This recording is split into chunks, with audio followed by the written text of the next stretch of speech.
구독, 알림 설정까지 부탁드립니다. 오늘도 우리 사는 이야기 찾아주셔서 감사합니다. 사연자분이 보내주신 이야기 시작해볼게요. 제가 결혼 후 얼마 지나지 않아 친정엄마가 쓰러지셨습니다.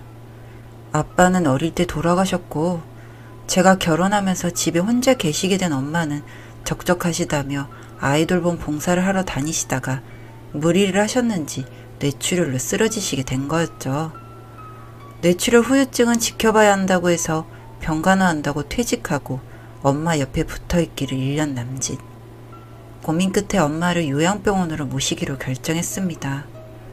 언어장애와 식별장애, 후유증이 동시에 오는 바람에 제가 딸인 줄 인지를 못하셔서 옷이라도 갈아입히려고 다가갔다가 두들겨 맞고 말씀을 제대로 못하셔서 조금 언짢으시면 소리를 지르시고 핑계일 수 있겠지만 제가 옆에서 해보려고도 해봤지만 그럴수록 엄마가 다치고 아파하니까 못하겠더라고요. 저는 한다고 하는데 엄마는 아파하기만 하고 점점 지쳐가고 예민해지던 제가 결국 결정한 방법이었어요. 남편은 제가 퇴직할 때도 1년 정도 엄마 옆에만 붙어있고 간호기간이 길어질수록 점점 예민해져가고 지쳐갈 때도 항상 응원해주고 제 옆을 지켜줬습니다. 밥 한 끼 제대로 차려주지도 못했는데도 그 기간을 묵묵히 같이 버텨주고 퇴직금으로 엄마 병원비를 충당하고 있었는데 그 사실을 알고 남편이 많이 속상해하기도 했어요. 가족인데 남같이 굴어서 섭섭하다고 말이죠. 엄마를 더 이상 제가 케어하지 못하고 요양병원에 모셔다 드리고 돌아오는 날 시어머니께서 집에 좀 들렀다 가라고 연락이 왔습니다. 순간 심장이 막 두근거리면서 손이 파르르 떨리고 너무 무서웠어요. 엄마 때문에 1년간 찾아뵌 적도 없었고 지 엄마 요양병원에 가져다 버리는 무정한 년이라고 욕할까봐, 간호 하나 똑바로 못해서 후유증 생기게 했다고 욕할까봐. 가기 싫다고 남편한테 말했지만 웬일인지 제 말에 대답도 하지 않고 시댁으로 가더라고요. 시댁 문 앞에 초인종을 누르고 서서 기다리는데 다리가 떨리고 머리가 멍해지고 1초가 1시간 같고 지금이라도 도망갈까? 라고 생각하는 순간 문이 열렸습니다. 소가 도축장 끌려가듯 무거운 발걸음으로 시댁에 들어서니 시어머니께서 저를 꼭 안아주셨습니다. 저를 아는 채로 어머니께서 말씀하셨어요. 고생했다고. 누구보다 네가 고생했을 거라고. 찾아가 보려고 했는데 신경 쓸 것도 많은데 괜히 더 힘들게 할 것 같아서 가지 못했다고. 그러고 제 손을 꼭 잡고 거실로 데리고 들어가셨습니다. 거실에는 맛있는 음식이 차려져 있는데 가슴이 미어지면서 울컥하더니 눈물이 났습니다. 엄마 버리고 와서 이걸 먹어도 되는 건가 싶고 뭐 잘한 년이 온다고 이런 걸 준비하셨나 하는 생각도 들고요. 뚝뚝 떨어지는 눈물을 흘리며 가만히 서 있는데 잡고 있던 제 손을 어머니께서 토닥이시며 제 탓이 아니라고, 충분히 최선을 다했다고, 찾아뵙지 않을 것도 아니고 자주 가서 얼굴 뵙고 맛있는 것도 사드리고 하면 되는 것을 너무 나쁘게만 생각하지 말라고 하시며 저를 위로해 주셨습니다. 그 말을 듣고 저는 주저앉아서 펑펑 울었어요. 아마 위로의 말이 필요했는지도 몰라요. 그럴 수도 있는 거라고 이해해주는 사람이 있기를 바랬는지도 모르겠습니다. 그날 시댁에서 하룻밤을 보내고 집으로 돌아와 후유증 치료에 대해 공부도 하기 시작했고 시부모님 건강에 대해 신경 쓰기 시작했습니다. 엄마 아프고 난 후 처음 맞이하는 명절, 병간호 때문에 찾아뵙지도 못했고 시어머니와 형님 두 분께서 준비하시느라 힘드셨을 거라 그날은 저 혼자 하루 먼저 시댁에 갔습니다. 시어머님과 조금 여유롭게 장도 보고 뭐하러 일찍 왔냐고 하시면서도 내심 기분 좋아 보이는 시아버지. 저녁엔 시아버지께서 사주시는 고기까지 먹고 음식재료 준비하고 다음날 오랜만에 형님을 뵈었습니다. 음식 준비를 하며 저희 엄마는 어떠신지, 간호는 어쩌고 여기 와 있는 건지 요즘 저의 근황에 대해 이것저것 많이 물으시더군요. 오랜만에 만났으니 그러려니 했습니다. 시댁 식구들이 다 모이고 친척들도 오랜만에 보는 저에게 궁금한 게 많았는지 이것저것 물으시려고 했지만 시어머니께서 대신 얼버무리시며 대답하시고 시아버지께서도 대놓고 편은 들지 않으셨지만 한마디씩 어머니 말씀을 거두시면서 불편한 티를 내시니 더 이상 질문하지 않으시더라고요. 명절 당일날 아침을 준비하며 주방에 있는데 형님이 다가와서 저에게 작은 목소리로 말씀하셨습니다. 동서는 이제 친정 갈 곳도 없으니까 마무리 동서한테 맡기고 난 좀 일찍 가도 되지? 우리 친정은 여기서 좀 멀잖아. 하시면서 말이죠. 심장에 바늘이 쿡 하고 찌르는 것 같이 아파오는데 저는 갈 곳이 없는 건 사실이지만 이렇게 말해야 하나 하는 생각이 들면서 사람이 참 이렇게까지 미울 수 있나 싶더라고요. 식사 후 정리를 하는데 형님께서 눈치를 살살 보시더라고요. 얘기 꺼낼 타이밍을 찾으시는 것처럼. 설거지는 잔뜩 쌓여가고 밥상이가 슬슬 정리되어 갈 때쯤 후다닥 조카들 옷을 입히고 형님께서 아주버님께 눈치를 주니 겉옷을 챙겨 입으시더라고요. 반찬을 정리하고 있는데 형님께서 막 달려오시더니 반찬통을 내려놓고 제 손에 형님 겉옷과 가방을 쥐어주시는 거예요. 그러더니 시어머님 들으시라고 아주 큰 소리로 말씀하셨습니다. 어머, 동서, 나 벌써 가라고? 설거지가 저렇게 쌓였는데 혼자 다 할 수 있겠어? 어머, 우리 집 멀다고 배려해주는 거야? 이 소리를 들으시고는 시어머니께서 주방으로 오셨습니다. 시어머니께서 오신 걸 곁눈질로 확인한 형님은 제 손에 얹혀있는 겉옷과 가방을 집어들고는 미안해서 어째, 그래도 이렇게 배려해줘서 너무 고마워 하시며 주방을 나섰고 서 계시는 시어머님과 소파에 앉아 계시는 시아버지께 형님은 간단히 인사드린 후 가버리셨습니다. 제가 일은 할 수 있어요. 할 수는 있는데 말을 꼭 저렇게 해야 직성이 풀리는 걸까요? 남의 아픈 데를 왜 그렇게 찌르는 건지 이해할 수 없었습니다. 막상 정리 다 하고 마지막까지 시댁에 남아있으니까 기분이 이상하더라고요. 그냥 뭔가 말로는 표현하기 힘든 쓸쓸함이라고 해야 하나?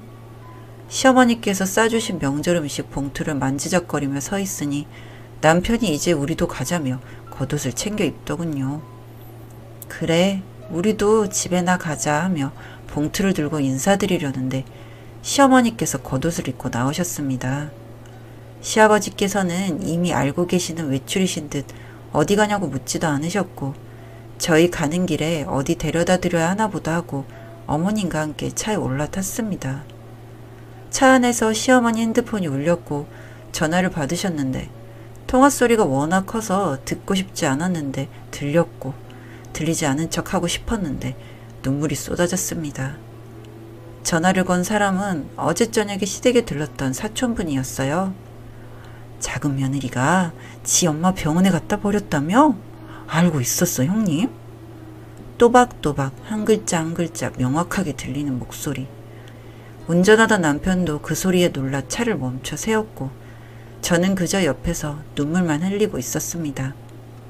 시어머니께서는 누가 그딴 소리를 했냐고 화를 내시며 소리치셨고 돌아오는 대답은 큰 며느리한테 들었다는 말.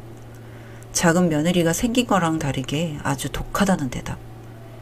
예상 못한 반응은 아니었지만 실제로 겪고 나니 정말 마음이 많이 아프고 내가 많이 죄인이구나 싶고 이 상황을 그저 피하고만 싶었습니다.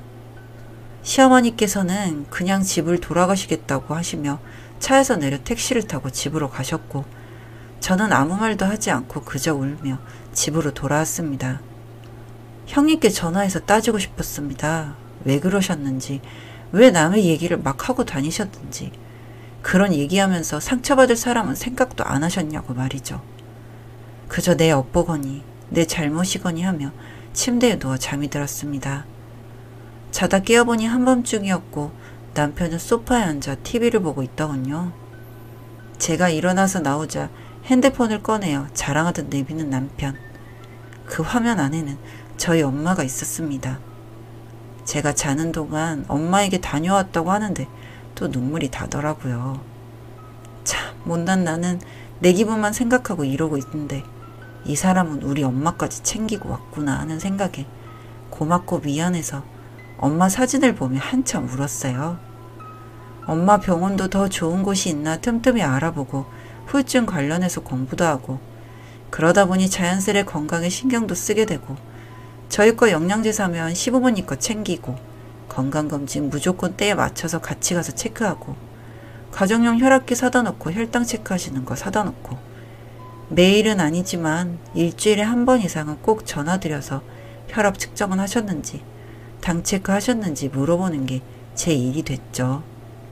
시아버지 생신을 앞두고 형님께 메시지가 와 있더라고요. 이번에는 어떻게 할지 생각해봤냐고 아직 따로 생각한 게 없어서 없다고 답하고 저는 씻으러 화장실에 들어갔고 씻고 나왔더니 남편이 제 핸드폰을 들고서 씩씩거리며 서 있었습니다.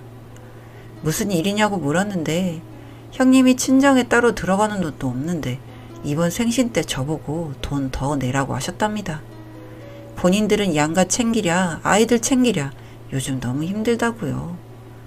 사실 제가 명절에 요양병원 비싼데 돈도 많다고 하시는 형님께 보험이 들어있는 게 있다고 말하긴 했었는데 그걸 듣고 저렇게 말씀해 오실 줄은 꿈에도 몰랐습니다. 남편은 씩씩거리다가 전화를 걸더니 명절 때 일어났던 일부터 형 사업 자금으로 부모님이 땅 팔아서 해준 돈이 얼만데 자기가 그런 걸로 언제 한번 걸고 넘어진 적 있냐고 사람이 어떻게 이렇게 야가 빠졌냐고 형수님 번호 차단시켜 놓을 테니까 할 말 있으면 자기한테 직접 연락하라고 하더니 끊어버리더군요. 그리고 저도 혼났습니다. 그런 쓸데없는 얘기하고 다닌다고요. 보험에서 100% 다 내주는 것도 아니고 지금도 돈 더 추가해서 내더라도 좋은 곳으로 옮기고 싶어 하면서 그런 얘기하고 다닌다고 그 밤에 혼났습니다. 시아버지 생신날 형님은 오시지 않으셨습니다. 아주버님 말씀으로는 몸이 아프셔서 못 오셨다고 하셨지만 그날 남편과의 통화 때문에 안 오신 거라고 생각했어요. 저는 뒷정리 후 주방에서 시어머님과 잠시 얘기를 했습니다. 형님께서 어제 시어머님께 연락을 했었다고 하시더라고요. 저희 남편이 아주버님 사업자금 해주신 걸 지금까지 마음에 담아두고 기분 나빠하고 있다고. 이번 아버님 생신 때문에 상의하려고 문자 남겼는데 밤에 전화를 해서는 돈 해주시는 걸 얘기하면서 형네가 알아서 다 해야지 매번 돈 뜯어갈라 한다며 화를 냈다고. 자기 너무 무서웠고 상처받았다고. 본인은 나중에 따로 찾아뵙겠다고 죄송하다고 연락이 왔다고. 저도 그렇게 생각하는지 물어보시는데 뒤통수를 누가 빡 하고 때리고 간 것처럼 멍해지고 이게 지금 무슨 소리인가? 지금 내가 제대로 듣고 있는 건가 싶었습니다. 사실대로 어머님께 문자 메시지를 보여드리며 설명했어요. 명절 때 그 보험 얘기를 들으셔서 그런지 이번에 이런 문자가 왔고 이걸 남편이 봐서 화가 났었다고. 사업자금 부분도 자기는 아무 문제 삼지 않았는데 왜 전혀 다른 문제로 이러냐는 식으로 말다툼이 조금 있었다고 말씀드렸습니다. 시어머니께서는 조금 놀라시는 것 같았지만 이내 고개를 끄덕거리시고는 알겠다며 일어나셨습니다. 그리고 얼마 뒤 저희에게 아기가 생겼습니다. 너무너무 기뻤어요. 결혼하고 3년 만에 임신 소식이라 정말 너무 행복했습니다. 시댁에 달려가서 알려드렸어요. 초음파 사진을 꺼내어 자랑하고 또 자랑하고 시아버지께서는 첫손주는 아니지만 정말 첫손주 보시는 것처럼 기뻐해 주셨고 시어머니께서는 장하다며 쓰다듬어 주셨습니다. 그날 오후 시아버지께서 아주버님께 전화를 하셔서 저녁에 가족 모임이 있을 예정이라고 선포를 하셨습니다. 참여하지 않으면 불이익이 있을 거라고 또 말씀하셨고요. 저희는 이미 시댁에 와 있는 상태라 상관이 없었지만 이렇게 갑자기 가족 모임을 여는 것은 처음 있는 일이라 저도 그렇고 남편도 당황스러웠습니다. 음식도 그렇고 아무것도 준비가 안 돼 있어서 걱정스러운 표정을 짓자 눈치를 채셨는지 외식할 거니까 걱정 말라는 시아버지. 큰집이 올 때까지 기다리고 있었습니다. 역시나 형님은 오시지 않으셨고 그날 가족 모임 분위기는 많이 어두웠습니다. 시어머니께서는 초기에 잘 먹어야 된다고 제 앞에 음식을 계속 놔주시는데 분위기가 살얼음판이라 먹다가 체할 것 같아서 못 먹고 있는 상황. 조용한 분위기 속 시아버지께서 말씀하셨습니다. 큰애 집에 더 이상의 지원은 없다라고 하시더군요. 최근에 사업이 조금 힘들어지셨는지 사업자금 좀 더 지원해달라고 말씀을 드렸었나 보더라고요. 냉정하게 시아버님은 더 이상은 안 된다고 가족들 앞에서 거절하셨습니다. 전혀 그런 내용을 모르고 있던 터라 저는 그저 눈만 꿈뻑꿈뻑. 아주버님은 마음이 급하셨는지 시아버지께 계속 설명을 하며 부탁을 드리고, 조카들은 그러거나 말거나 음식 먹기 바쁘고, 남편은 저럴 줄 알았다는 듯이 팔짱을 끼고 그 모습을 지켜보고, 시어머니께서는 신경 쓰지 말라며 제 앞에 음식을 계속 놔주시고 아주 정신없는 가족 모임이었습니다. 임신 중에도 저의 시부모님 건강 챙기기는 계속되었습니다. 일주일에 1, 2회 전화해서 혈압 당 체크하기, 식단이랑 운동량 확인하기 등등. 배가 점점 불러오면서 자주 찾아뵙고 하는 게 힘들어질수록 전화하는 횟수가 많아지기 시작해서 시부모님께서 조금 귀찮아 하셨다는 것만 빼고는 별다른 큰일 없이 출산 준비를 하고 있었습니다.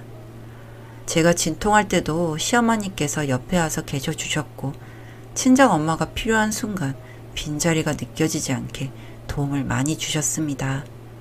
그렇게 저의 첫째 아들이 태어나고 시아버님의 폭탄 선언이 발표되었습니다.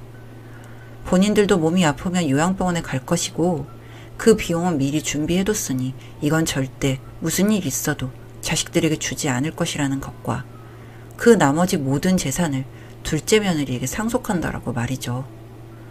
이 말을 들은 형님은 그간 가족 모임에 참석하지 않았던 일들은 잊으신 것인지 시댁에 바로 달려와 따져 묻기 시작했습니다. 남은 재산이 얼만데 그걸 다 둘째 아들도 아니고 며느리한테 주시는 거예요? 저는 며느리 아니에요? 큰아들 지금 사업 휘청휘청 하는데 도움 좀 달라고 할 때는 안 된다고 칼같이 거절하시고, 그 후에 제가 찾아와서 그렇게 부탁할 때는 쳐다보지도 않으시고 돈도 없다고 하시더니 이제 와서 무슨 소리 하시는 거예요 정말? 어쩜 이러실 수가 있으세요? 라며 악에 받쳐 소리치시는 형님. 집이 쩌렁쩌렁 울릴 정도로 큰 소리로 얘기했지만 그 어떤 누구도 대답하지 않고 듣고만 있는 상황. 옆에 가만히 앉아 계시던 아주버님도 한마디 하셨습니다. 이해가 되지 않는다고. 본인 지금 많이 힘든 상황이고 몇 번이고 찾아와서 말씀드리지 않았냐고. 조금만 더 도와달라고 그렇게 말씀드렸고 엊그제도 와서 그렇게 부탁드렸을 때 거절하지 않으셨냐고 하시면서 말이죠. 끝까지 듣고만 계시던 시아버지께서 말씀하셨습니다. 작은 며느리 1년 동안 고생하며 병원에만 있을 때, 너희 사업 잘 되고 있을 때 그때 집에 한번 찾아와서 고맙다고 인사한 적 있느냐? 하다못해 동생한테 전화해서 밥은 챙겨 먹는지 물어본 적 있냐? 라고 묻자 아주버님은 대답을 못 하시더군요. 그런 아주버님을 힐끗 쳐다보시고는 형님을 향해 말씀하셨습니다. 고생하다 돌아온 손 아랫사람 보자마자 돈 많아서 부모 요양병원 보냈다고 말이나 하고, 뒤에서 행여 말 나올까 다들 조용히 있는데 사촌들 불러 모아서 윗사람이라는 게 독해서 부모 요양병원 보냈다느니 그런 소리 나고 있고, 어쩌면 사람이 그럴 수가 있어? 라고 말씀하시자 아주머니께서 놀라시더군요. 그러고는 표정이 굳어진 상태로 형님을 끌고 집 밖으로 나가셨습니다. 무뎌졌을 거라 생각했는데 저 말은 언제 들어도 마음이 미어지는 말이네요. 착잡한 표정으로 앉아있는데 시아버지께서 저에게 말씀하셨습니다. 절대 내가 주는 땅 남편에게도 주지 말아라. 나는 바로 네 명의로 바꿔줄 거니까 저놈도 믿지 말고 꼭 네가 가지고 있어야 한다. 라고 말이죠. 그 말을 들은 남편은 조도 안 갖는다고 아들을 안고서 방으로 들어가 버렸고, 시어머니께서는 큰애들은 또 돈 급해지면 또 찾아올 거다. 항상 그래왔거든. 쟤들이 연락 올 때는 지들이 아쉬울 때뿐이었어 항상. 그러니 너무 걱정하지 말아라. 그리고 이제 너에게 돈을 다 준 거나 마찬가지니까 아마도 그 돈 받으려고 큰 집 전화를 네가 받아야 할지도 모르겠다. 그럴 땐 시아버지한테 이른다고 하고 끊어버려라. 라고 코칭해 주셨습니다. 시어머니 말처럼 요즘 저는 형님 연락 때문에 못 살 지경이고요. 전에 남편이 번호 차단시켜놨었는데 번호를 바꿔가지고 연락하더라고요. 전화를 받지 않으니 문자를 보내더군요. 정말 혼자 다 가질 거냐고. 같은 며느리로 같이 고생하는데 혼자 다 가져가는 건 말이 안 되지 않냐면서요. 차단하지 않고 그냥 보고 있습니다. 언제쯤 지칠지 궁금하기도 하고 끝까지 뭐라고 하나 궁금하기도 해서요. 아주버님께서는 형님이 그런 얘기 한 줄 몰랐다고 죄송하다는 연락 이후 따로 저에게 연락은 없으시고요. 형님께서만 잊을만 하면 계속 문자를 보내고 계십니다. 저는 아들과 남편과 함께 엄마 만나러 가는 길이에요. 얼른 엄마 후유증이 나아져서 사람을 알아볼 수만 있었으면 좋겠습니다. 저희 아들 꼭 엄마 기억 속에 한 번이라도 남겨보고 싶거든요. 세상에 저를 이해해주는 사람이 제 주변에 3명이나 있어서 저는 이 힘든 일을 잘 극복할 수 있었던 것 같습니다. 그러고 보면 저는 참 행복한 사람이죠. 너무 미안하고 항상 고맙습니다. 사연은 여기까지였고요. 우리 사는 이야기 시청해주셔서 감사합니다.